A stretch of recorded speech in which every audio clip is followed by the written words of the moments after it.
জল্লাদ শাহজাহান তিনি একজন আলোচিত এবং সম্মানিত ব্যক্তি ছিলেন। প্রিয় জীবনের প্রায় 32টি বছর কাটিয়েছিলেন কারাগারে। মুক্ত জীবনেও তার কোনো আপনজন ছিল না। মুক্ত জীবনে যেন অন্ধকার নেমে এসেছিল নারীর পাদে পা দিয়ে। চলুন জেনে আসি তার মুক্ত জীবনে চাওয়া পাওয়া কি ছিল। 40 বছর বয়সের বেশি সময় জেল কাটিয়ে মুক্ত জীবনে ফিরেছিলেন আলোচিত জল্লাদ শাহজাহান ভূঁইয়া। তবে সেই মুক্ত জীবন তার কখনো ভালো লাগেনি, বরং মরে যেতে পারলেই ভালো লাগতো বলেছিলেন তিনি। সোমবার 24শে জুন রাজধানীর সোহরাওয়ার্দী মেডিকেল কলেজ হাসপাতালে মারা যান তিনি। মৃত্যুর পর স্মৃতিচারণ করতে গিয়ে জল্লাদ শাহজাহানের শেষ ইচ্ছার বিষয়টি জানিয়েছেন অভিনেতা ফারুক আহমেদ।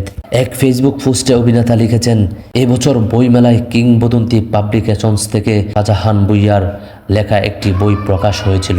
বইটির নাম কেমন ছিল জল্লাদ জীবন। মেলার কিংবদন্তি প্রকাশনীতে আমার লেখাও একটি বই ছিল। বইমেলায় প্রায় 15 দিন আমি কিংবদন্তি স্টলে বসেছি। জল্লাদ শাহজাহানের সঙ্গে আমার কিংবদন্তি স্টলেই পরিচয়। তার দীর্ঘ জেল জীবন, জল্লাদ হওয়ার গল্প, ফাঁসি দেওয়ার সময় তার মনের অবস্থা, ফাঁসির সময় আসামির প্রতিক্রিয়া, এসব বিষয় তার কাছে জানতে চেয়েছি। সে খোলামেলাভাবে আমার কথার উত্তর দিয়েছেন। একদিন আমি তাকে জিজ্ঞাসা করলাম, মুক্ত জীবন কেমন লাগছে? সে মাথা নিচু করে বলল, ভালো না, আমার কেউ নাই, কিছুই নাই, ভালো লাগে না। আমি বোকার মতো তার দিকে তাকিয়ে রইলাম। আহারে জীবন, জীবনের 40 বছরেরও বেশি সময় জেলের 4 দেয়ালের ভেতর কাটিয়ে মুক্ত জীবন পেয়েও বলে ভালো লাগে না। আমি তাকে আবার জিজ্ঞাসা করলাম, কি করলে আপনার ভালো লাগবে? সে সঙ্গে সঙ্গে উত্তর দিল, মরে গেলে। অভিনেতা ফারুক এসব তথ্য দিয়ে মন্তব্য করেছেন, জল্লাদ শাহজাহান আজ সোমবার দুপুরে মারা গেছেন।